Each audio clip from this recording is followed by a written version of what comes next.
This is the Detroit Sports Podcast Network.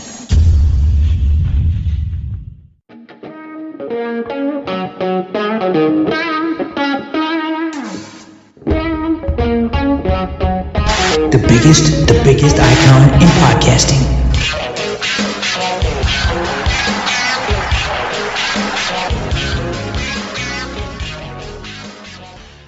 Welcome everybody to this week's Doc and Jock.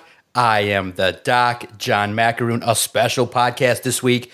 The Detroit Lions got better, addressing a need. We'll talk about the Lions trolling the Packers before the game, during the game, after the game.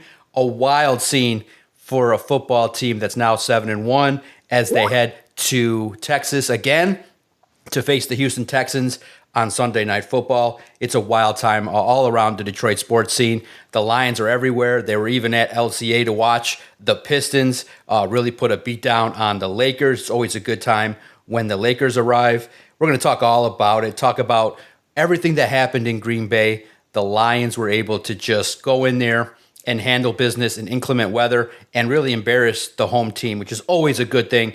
3 straight wins at Lambeau Field. And now we got to talk about the ramifications of the trade. We're recording this a couple hours before the trade deadline. So there's a chance the Lions make 1 or 2 more moves. I don't think it's going to happen.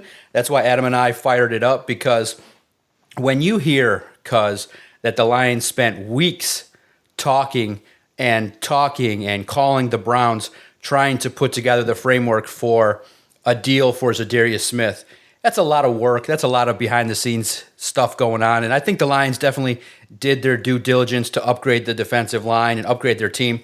But the Lions have so many parameters that I don't think they're just going to willy-nilly go about making a deal. So I think it's just, when you look at the football team, they showed enough that, hey, offensively, they're pretty much in sync with a lot of things. They needed to button up the defensive line, and they went and did it, but in a way that I think is reasonable for everybody. Fans are happy.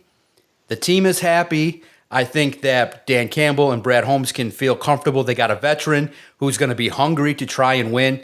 So to me, I feel like, okay, the Zadarius Smith trade is a professional trade that helps this football team play a little bit better on defense. And I just think that this team is going to go by how this offense rolls. When you see this offense and what they're capable of, the sick, crazy numbers, we're talking probably not just good numbers for 2024. We're talking historical type numbers of what they're doing. And if you just can have the defense do some things to complement the football team with turnovers, I'm pretty happy with the Zadarius Smith trade. I think it's professional. I think it's good enough to satisfy a lot of people. What was your reaction when you heard it? It was a little bit weird because they were kind of breaking it on Sunday during the game. They're like, it's going to happen soon. You don't typically get that kind of report, but I think once it kind of got rolling, it was common sense to add this player to this team right now. Yeah, and look, what you gave up is something that is incredibly palpable. And if you're Brad Holmes, if you're Dan Campbell, the one thing that they've always said is we're not going to mortgage the future for the present. Doesn't matter what's going on, doesn't necessarily matter where we're at. I think that has bothered fans at certain points because that philosophy doesn't necessarily jive when you are in your Super Bowl window, when you are considered one of the best teams in the NFL. And we're going to talk about that a little bit later on in this show. So there's this fan perspective of go all in, do whatever it takes to get the guy who's going to help elevate this defense and help push it over the top and help solidify things that have been a little bit shaky since Aiden Hutchinson went down. You look at what Brad Holmes was able to do, though. The reports coming out of Cleveland were we want a strong third-day pick, which sounded like a fourth. And it sounded like there were some conversations going on for, like you said, weeks. Sounded like basically after Aiden Hutchinson went down, it sounded like the Browns reached out to the Lions and were like, hey, what can we do to get this going? And it seems as though Brad Holmes was pretty steadfast in his offer. And it really feels like the thing that took so long was Brad Holmes wasn't willing to budge, wasn't going to give them any more than a 5th this year and a 6th next year. And when you look at what he got back a player that he can keep on this roster next season at a contract that is incredibly palpable. So Aiden Hutchinson, if he comes back and he's able to perform at the level he was able to perform at last year, he now has a running mate. Zadarius Smith can be his Robin while he's being Batman. and you end up getting a 7th-round pick. So you flip-flop 6 and 7s next year. You gave up a 5th for a player who's going to help you now. And that player is going to help stabilize that defensive front, going to help stabilize that defensive line, and help put pressure on the quarterback. And that's what you've needed. Since Aiden Hutchinson's gone down, you've had, I think, a total of 2.5 sacks from everybody else. You're just not able to get the pressure on the quarterback. You've seen it in the game against the Packers. Jordan Love's out there on one leg, and he's got all day to sit there and manipulate the pocket and try to pass the ball. Now, the secondary coverage has been very, very good. Linebacking core has been much better. When DJ Reader and Aleem McNeil's out there, it's really hard for teams to run on them.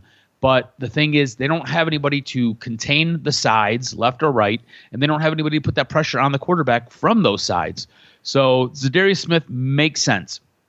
Didn't have to go break the bank. We're talking Max Crosby. Yeah, everybody would be happy, but you were giving up multiple firsts, probably multiple seconds, and there was going to be possibly a player or two traded in that. On top of that, Max Crosby's got a much higher contract, a much bigger contract, which might set the balance of the books all out of whack going forward. Because remember, these guys are looking to sign guys like Kirby Joseph. He's going to be due for a contract. They got Aleem McNeil done. So you're also looking at guys like maybe Josh Pascal might be getting a deal done. So you've got guys coming up who are going to need to be extended that you're looking at keeping.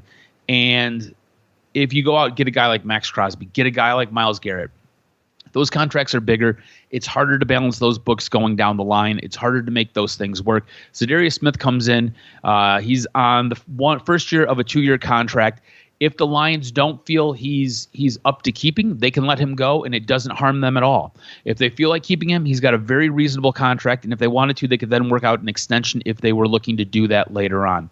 So I think this works out well for both teams. For the Browns, you get some late-day draft capital, and that stuff is usually used as ammunition to help you move up in a draft. For the Lions, you get a player who's going to help you win now, and you didn't have to give up a whole lot. I, however, see it a little bit different than you. I think the Lions are going to be working the phones. We're recording this at 1 o'clock on Tuesday afternoon. I think they've got 3 hours to try to figure out something else. There are guys out there who are available and can be had. You just had a coach get fired with the New Orleans Saints, and they've got a ton of guys that they could be looking to get draft picks for to help restart a rebuild and kick that into overdrive. You've got guys with the Giants. Alijah Ojulari? He's a guy who I think could come over here and fit in really, really nicely. And it sounds like the issue there might be the draft compensation. There was a linebacker / edge rusher that got traded to the Cardinals. Was it Brandon Bowen, I think it was. And he went for a 6th-round pick, and that seemed to kind of set the market. And then you look at what the Lions did for Zadarius Smith, and it sounds like the Giants value him a little bit more than a possible 6th-round pick. So I think there are guys out there. Arden Key's another name that I think would fit nicely, be a nice complement to what you've already done with Zadarius Smith. I think you need to go out and get Aaron Glenn one more toy and let this guy play. I agree with you. This team is going to go as far as this offense can carry it. They're putting up crazy numbers right now, and this team was basically built around Jared Goff, especially on the offense, right? It is getting toys and getting pieces for him, and they've done a really, really good job with taking care of that offense. I think you need to address the defense just a little bit more. And if you can go out and you can make a small trade who's going to bring a guy in who's going to make a big impact, I don't know why you wouldn't do it. At this moment in time, it really does feel like it's a 2-horse race for the Super Bowl this year, and you're the team in the lead in the NFC in the NFC in general.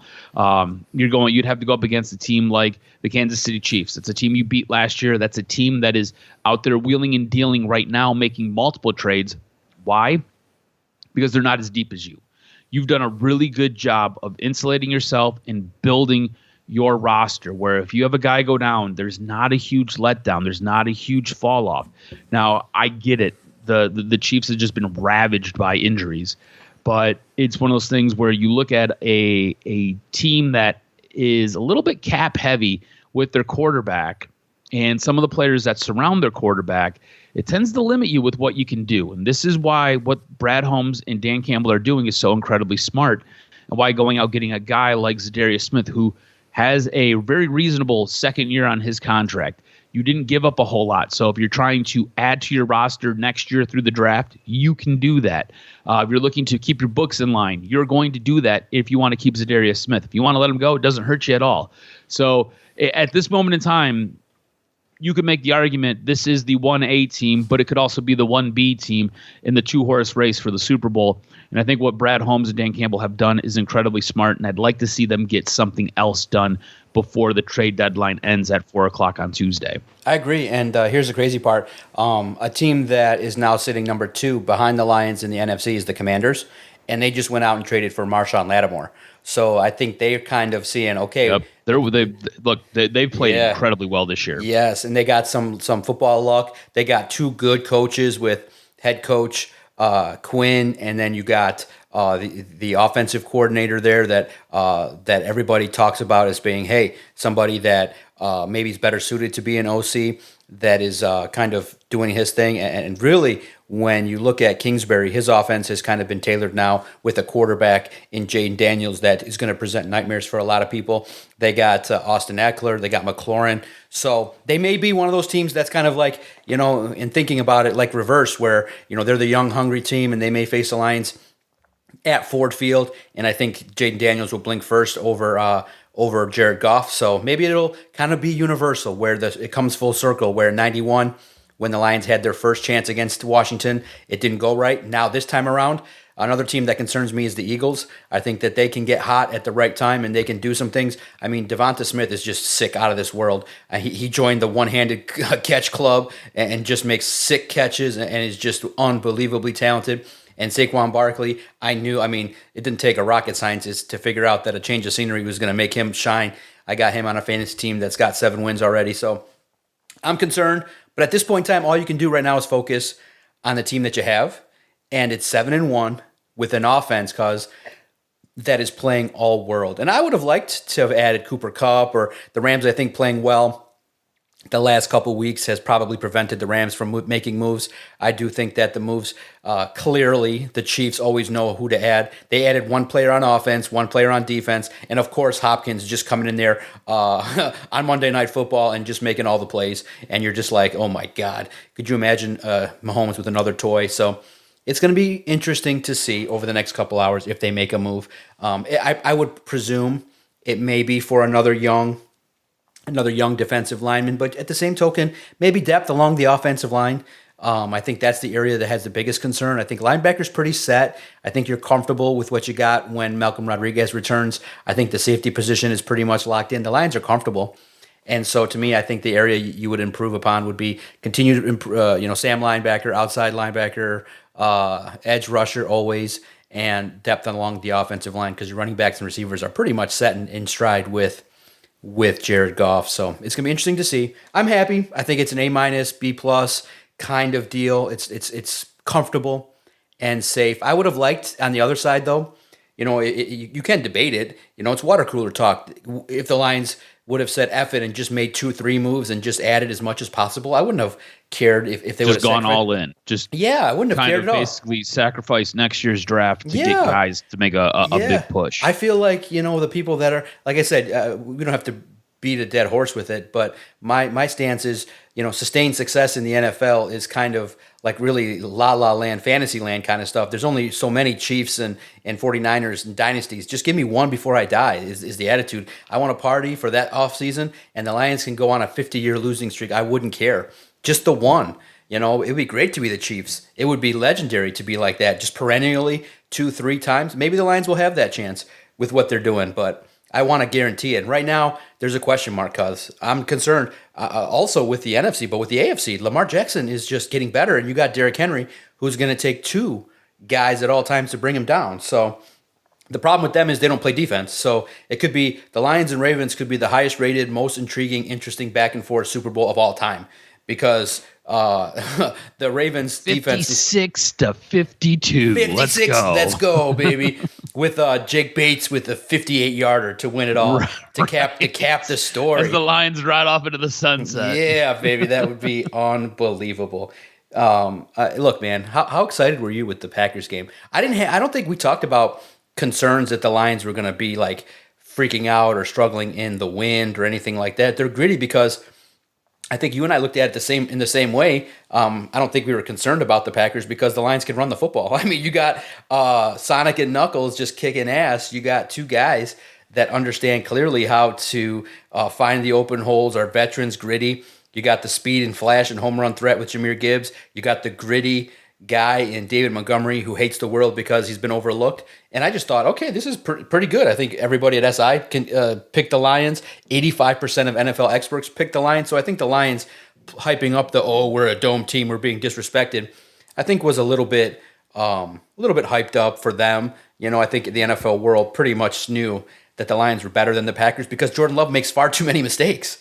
So I thought that the game was in and of itself awesome to see because not only, and if you're going to do it, then you go do it. You got Amon-Ra St. Brown wearing a Green Bay Sucks hoodie and rolls right up to the building and owns it and is like, here's the deal. We're better than you. We're going to kick your ass and we're going to tell you that we're going to kick your ass and then we're going to go do it and then we're going to celebrate and go home. And that's the way it is. And it's new to us. It's foreign to us. Because I don't know about you, I'm enjoying every minute of being 7-1. I don't care. You know, yes, clearly we are going to always talk about the Super Bowl dreams and the vision of the Lions going to New Orleans and doing it all that and another playoff run.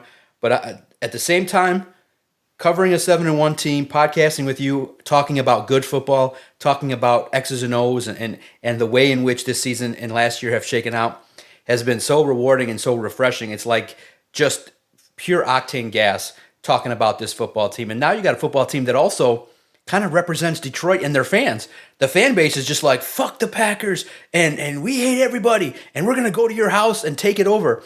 And then you got your leader in Amon-Ra St. Brown walking up into the crib with a Green Bay Sucks. And I can share it here because I was privy to the back of the shirt because his hoodie was front, Green Bay Sucks, back, Detroit Fucks.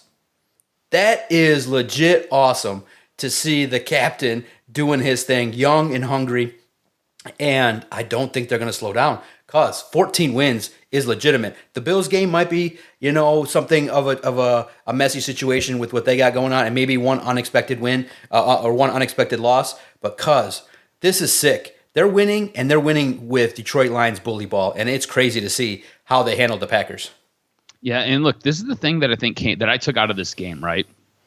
And I do want to share a bit of a story on what took place Saturday night for me leading into this game on Sunday. But the one thing I took out of this game is the Green Bay Packers are the Detroit Lions' biggest rivals, right? Like, this is something that we as Detroit fans have known for a while, but Green Bay doesn't really realize that. Green Bay looks at Chicago as their biggest rival. You talk to a Green Bay fan, Chicago is the team that they hate and they despise so much. Detroit is going to be that new team. For us, it is Green Bay. We hate Green Bay. We can't stand Green Bay. We hope that Team Meteor lands in Lambeau Field and explodes it. We hate Green Bay. Green Bay is going to learn to despise us. Green Bay is going to learn to hate us. If they hate Chicago, they're going to hate us even more. And that is the one thing I took out of this game because there was a lot of chirping after the game. There's a lot of chirping in the game. You had Brian Branch getting ejected from the game, which if you really want to get into that, we can get into it. Flipping the double bird to the fans. You had a lot of Lions fans kind of playing up some of the hatred with the Green Bay natives in Lambeau Field. And I loved it. I loved all of that. I didn't necessarily love the double bird, but I didn't love a lot of stuff that happened with Brian Branch. And there's some stuff that the Lions do that I don't necessarily love. And we can talk about that if you want to. But it's one of those things where this team is staking its claim to the NFC, to the National Football League, and they're like, look, we are Super Bowl hungry. We're Super Bowl bound. If you want to get it, it's going to have to go through us, and you're going to have to beat us to get to the promised land. And look, they've never been there, but this is a team that is basically setting up a roadblock for everybody else, and I love that mentality. I love that aspect of what they're doing. And just to kind of take you inside a little bit, Saturday night, I was at a family birthday party. my wife, her brother, and her nephew, my nephew. We were celebrating all of their birthdays, and me and my father-in-law were sitting at the dinner table after dinner, and we're having dessert, and we're having this conversation about the Lions, and he's like, "What do you think it's going to be like tomorrow?" I was like, "I think it's going to be a very close game. I expect this to not be easy." And I went in, I kind of laid out kind of my thought process with it. Right, Jared Goff on the road doesn't perform as well as he does at home. It was supposed to be raining all day long there, so the field conditions were going to be incredibly wet. That field specifically gets very, very slick when it gets wet. Inclement weather, sometimes Goff doesn't perform as well. Also, with inclement weather, there's usually multiple turnovers. On top of all of that, it's one of those places that if you are an old school Detroit fan, it is a house of horrors. Lambeau Field is a house of horrors for you. So you kind of run around a little bit shell-shocked with Lambeau, and you run around a little shell-shocked when they win in Lambeau. And me and him are having this conversation, and him and I are kind of going back and forth, and we're kind of laying out how we think this game's going to go. And my nephew, who can't be any more than 12, jumps in and is like, "It's going to be easy peasy." And I was like, "What?" He was like, "It's going to be easy peasy." His words, not mine. "It's going to be easy peasy." And I was like, "Why do you think that?" He's like, "I just do." He's like, "I don't think Green Bay stands a chance."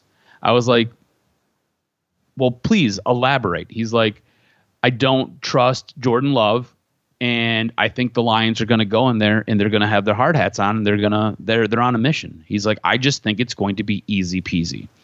And him and I kind of went back and forth. My father-in-law got into it, and he kind of went back and forth with him.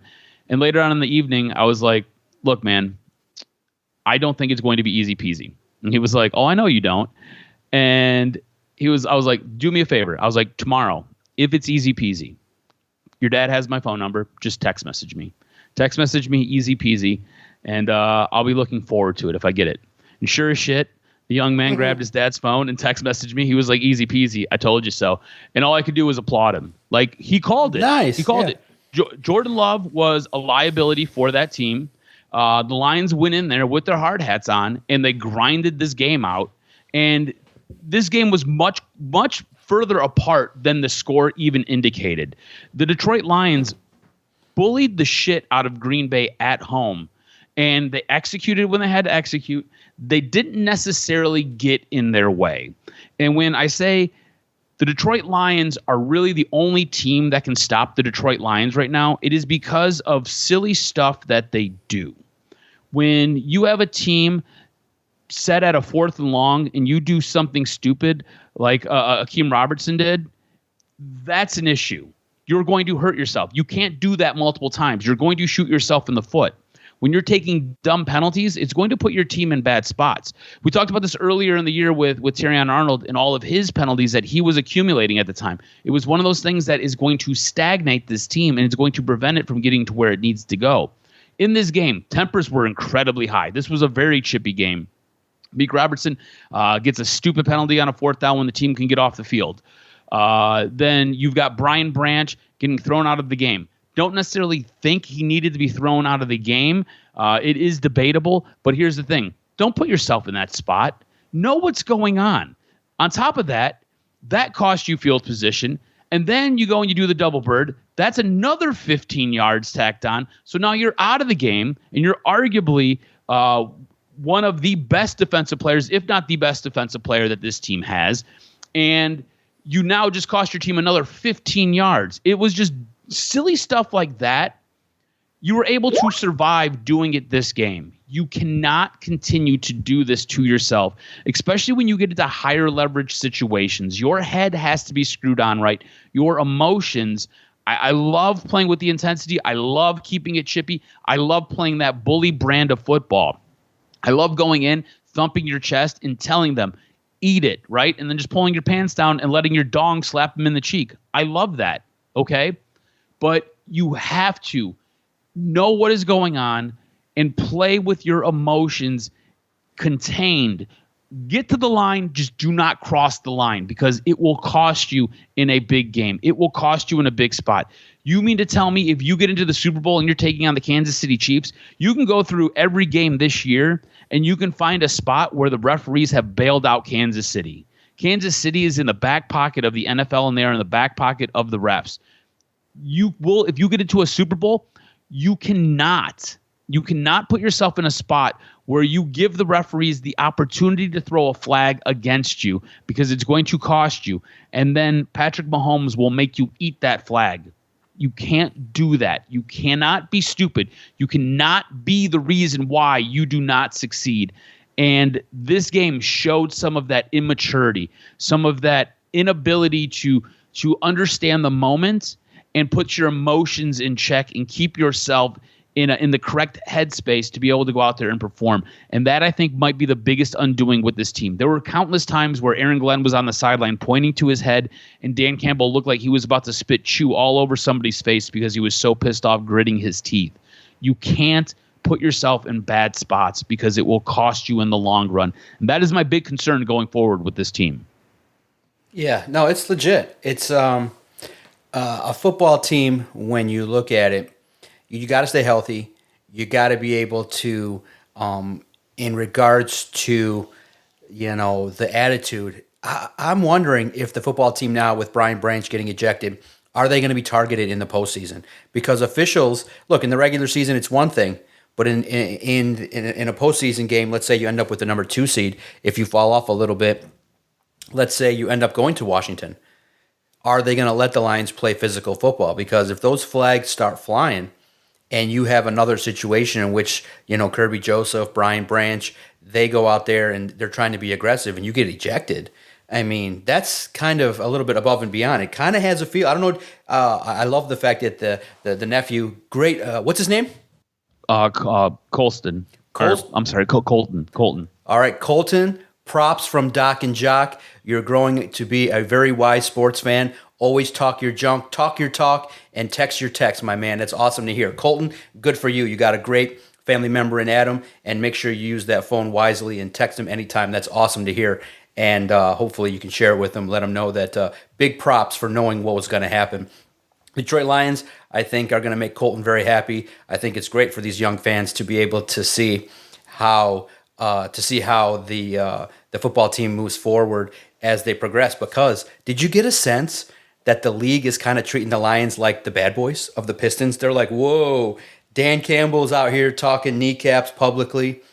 You got Aaron Glenn has told the media 6 times, 7 times, our motto is violence. The defensive line openly talks about we want to be violent and aggressive. And the league is like, whoa, wait a minute. And then you see what happened to Branch, who was kind of a couple times launched with his head. Look, I don't think he's a dirty player. I don't think that he's going out there with the intention of wrecking people's lives. I think that he definitely wants to walk that fine line of being aggressive and doing what exactly he's been taught by Nick Saban, the greatest college football coach that ever lived, that was at Michigan State.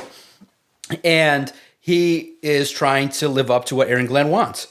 But at the same token, you got to remember the NFL is, they're really focused, and they're really kind of being a football team that is walking that fine line and maybe crossing it just a little bit. Not too far in terms of football, but it has the feel of the bad boys. And the NFL is like, whoa. I mean, to hear that the NFL looked at that play and called the official and said, kick him out. I mean, I first and foremost, like everybody else, was like, they can do that? And I know they could based on the egregious nature. But once the receiver got up, he wasn't laid out. He wasn't even evaluated, I don't think, for a concussion protocol. I just thought that it was a little bit excessive. And to open that Pandora's box of legislating that, I could see it happening. A big hit, Zadarius Smith lays a big hit on a quarterback and they throw him out. Or you're just like, oh my gosh. Right now, the Lions have been able to overcome all the wildness that has happened to them by being such a good football team. But you're right. They have to kind of be careful with the nature of how they're playing this game, because you first and foremost, Brian Branch hurt his team with the 15-yard penalty.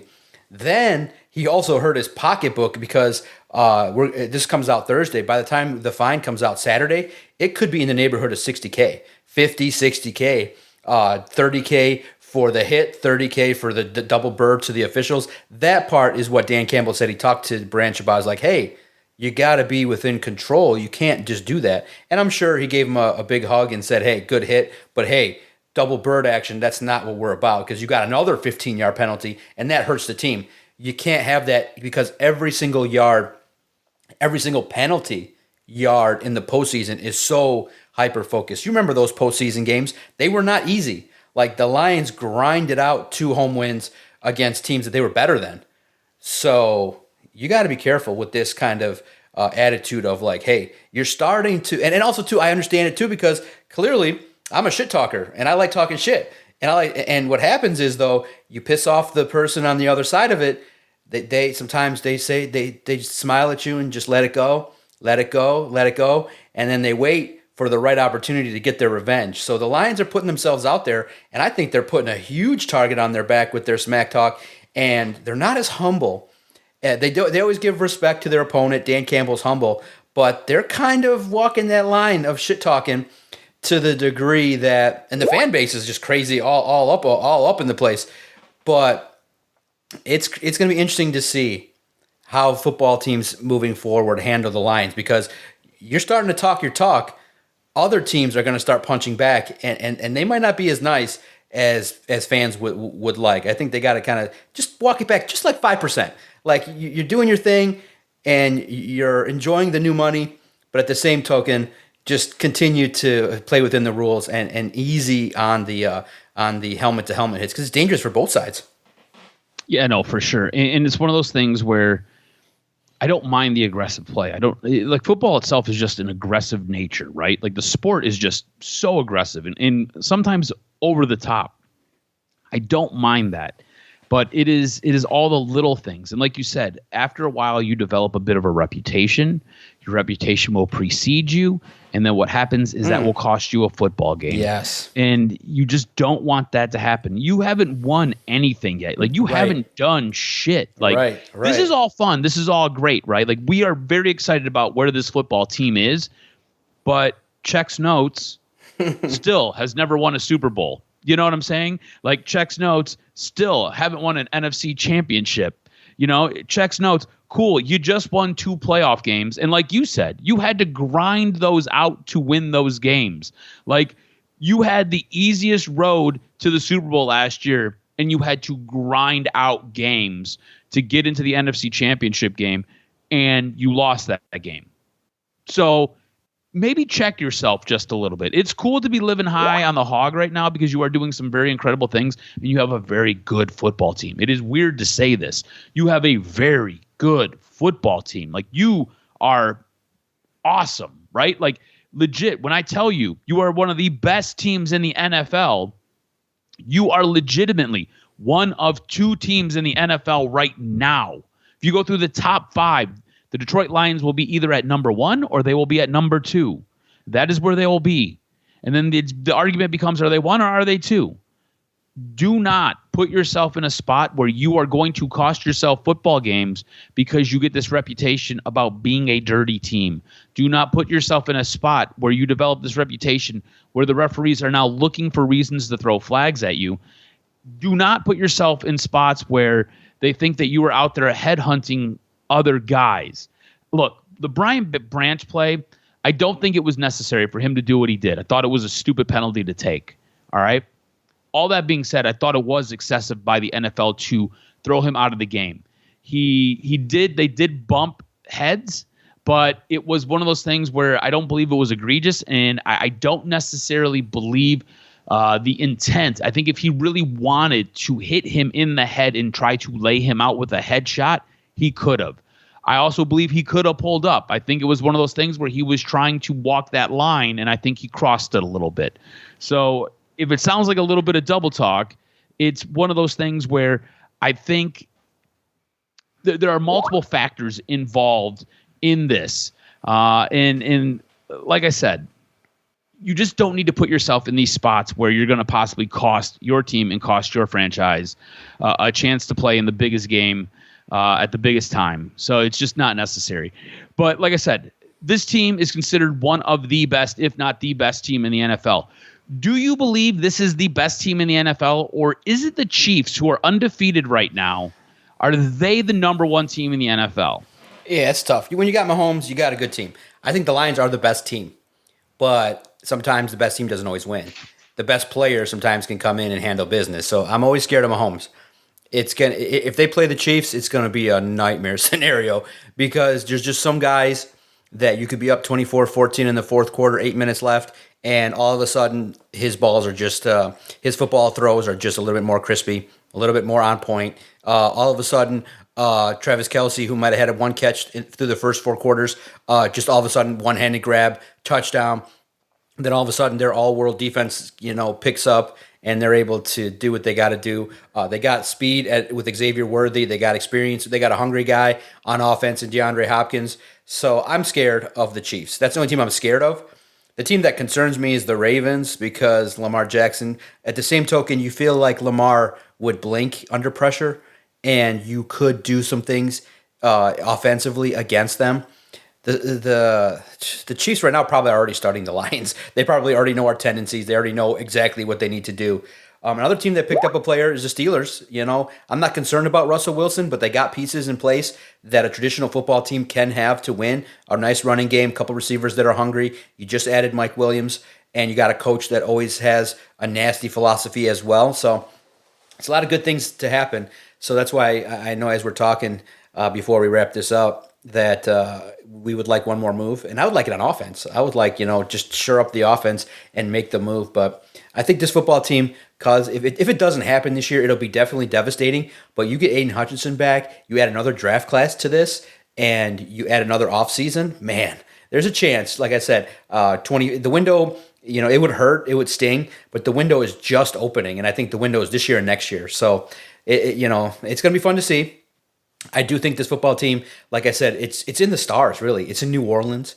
It's just every time you look at it, and we've talked about it here, you have Green Bay, and they're dealing with stuff, and then you go to Houston, Nico Collins is banged up, maybe will play, but their offensive line is terrible, and C.J. Stroud is not the C.J. Stroud of his rookie year. He's kind of taking a step back. And then you got the Jaguars and the Colts. And really, the only team that's going to scare you is maybe two is the 49ers and the Bills in the second half of the year. So this is a good time, man. This is a good time to get right and get healthy. It's a good time to continue to peak. You hope they didn't peak too soon with this last month of football, but I don't think so. But I do think that they're really rolling with the idea that the number one seed has to be the goal because they get the week off and they can rest up and they can come back and play a game at Ford Field, which would let them get to the Super Bowl. So a lot of good things to talk about with the Detroit Lions. Dan Campbell's getting better. Like, it just seems like he dials up aggression, even though it might not work out. It just seems like not to be as punitive as you need it to be. And I do think Aaron Glenn's gotten a lot better. I think Jack Campbell has blown up. Like, he's done some things. He got nearly, I think, 10 tackles nearly against the Packers. I think he's kind of hitting that stride a little bit. And then you got Jahmyr Gibbs. And we haven't even talked about Jameson Williams, who I think is going to come back motivated. I think that he got the message loud and clear. Your actions are targeted, and everything that you do is important. And I think that the message was sent with the one target game that, hey, we can take this away from you. Like, hey, you want to do these kind of things? We're just going to have you out there, but you won't be in the game plan. And I think that was the message. Clearly was, hey, yeah, great, you'll be out there, but you won't be used. You block. That's your punishment for the things that you're doing. So I think he's going to come back hungry, and it's going to be a fun time. And it's a good opportunity, at least on the pro level, to be part of a football team. Are you concerned at all about the Houston game? I feel like in primetime, I feel like this is another chance the Lions are going to show out. I feel like Amon-Ra's going to do some weird dance. J-Mo's going to get into the end zone. I think Jahmyr Gibbs is going to have a touchdown along with David Montgomery. I think it's going to be like a 28-24. The Lions in control for the most part. I just see C.J. Stroud struggling a little bit. I'm concerned always about Nico Collins because he can do some things, that connection. But Tank Dell, he's kind of working the connection as best as possible. But I don't think that the Texans can keep up with the Lions offensively. And that's the scary part, is that, holy cow, this Lions football team, when they get rolling on offense, I feel like it's advanced football. It's like Jared Goff and Ben Johnson. You just kind of pray for one more year because you just feel like one more year of this, and you could go back to back. That's how crazy good these guys are playing right now. Yeah, with the Houston game, I have concern every week, right? Because it's the National Football League. This is going to sound very cliche. It's hard to win in the NFL, right?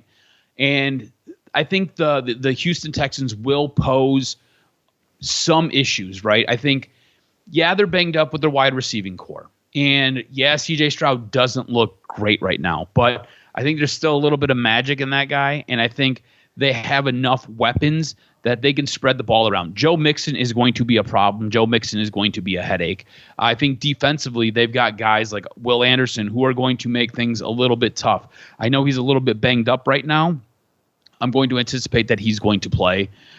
So I do have some concerns, but all that being said, I think this is a business trip for the Detroit Lions. I think they're going to go into Houston, and I think they're going to come away with a win. I don't know if it's going to be easy peasy, to quote my nephew, but I do think that they end up coming away with a victory. I think it'll be something along the lines of 27-17. Okay. Look, I know it's a 10-point win, double-digit score, and usually that signifies that it's easy. But I think this might be another one of those games where the score is not necessarily indicative of the game. Okay. All right. Very interesting, very intriguing. I think that Sunday Night Football, another opportunity for the Lions to get a lot of love. Check out our Twitter page, @Detroit Podcast. The little snippet that I ran from Fox just got over 300,000 views. People liked it. Dan Campbell crying again. That's always a good sign. When Dan Campbell cries, that's a good sign for the Lions. It's a good football team that has kind of shown the gritty nature, the collective group that's gone through some things. So we'll see what happens. And also, too, in Detroit sports, pay attention to the Pistons. They're 3-5. They beat the Lakers. They can actually shoot the ball at times. Tobias Harris, Tim Hardaway Jr., they're actually, combined with Cade Cunningham and Ivy, it's a little bit, gaining some momentum in terms of watchability. They can play hard, they can play defense, and they can shoot. So this is something at a very basic level. The rotations are starting to show a little bit of effort and some results, which is a good thing. And then the Red Wings, I think you're going to have to start watching a little closer because this hockey team doesn't look as good as they were last year. So we'll see if they pick up the pace because it doesn't look good to start the year and to get your ass whooped and to have everybody knew that the Winnipeg Jets were going to wipe the ice with the Red Wings. And then to see it happen, watching the game was a little bit tough. So we'll stay on the Red Wings and give them another week to see. But make sure you pay attention to our Twitter page @Detroit Podcast. Make sure you follow Adam on Twitter @AdamRSTROZ. Hit us up. Let us know if you agree or disagree. If you feel like Brad Holmes is an OG and should be heralded even much more than we are doing here, let us know. Let us know what you think. Trade deadline. Are the Lions the team? Are they for real as other teams load up and start to make the moves? A couple more hours left in the trade deadline, but spent 45 minutes kind of breaking down. I think the biggest move the Lions are going to make is Zadarius Smith.